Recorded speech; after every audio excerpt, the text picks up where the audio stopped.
Mavis is a diesel engine who works for the quarry company, shunting trucks in their sidings. She has 6 small wheels hidden by side plates just like Toby's. Mavis is young but full of her own ideas. She loves rearranging things too, and began putting Toby's trucks in different places every day. This made Toby cross. "Trucks," he grumbled, "should be where you want them, when you want them."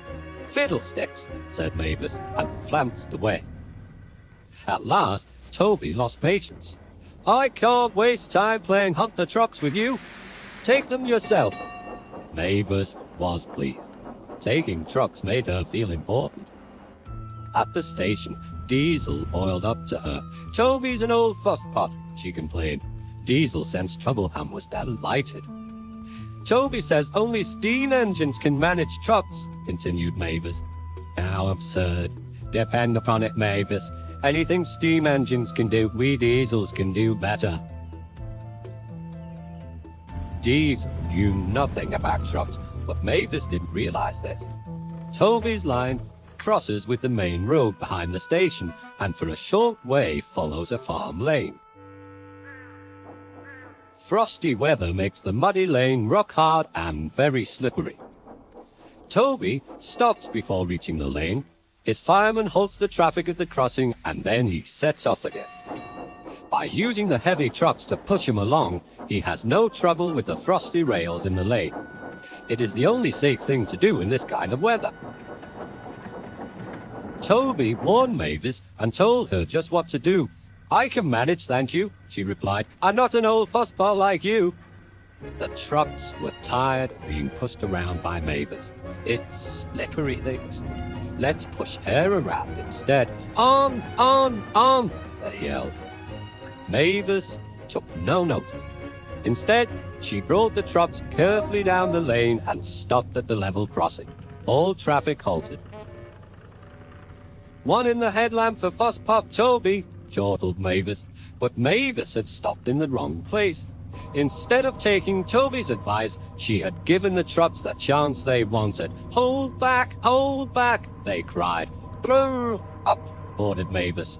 The trucks just laughed and her wheels spun helplessly.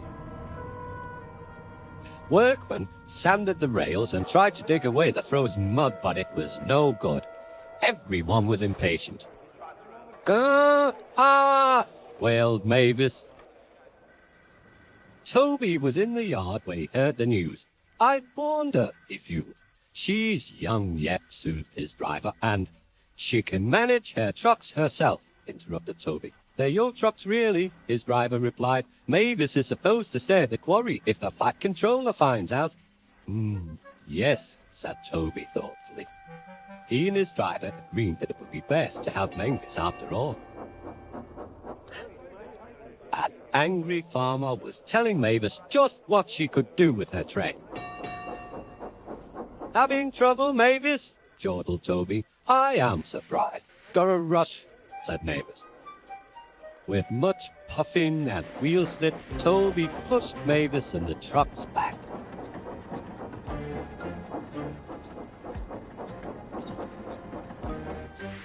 The hard work made his fire burn fiercely, and his firemen spread hot cinders to melt the frozen mud.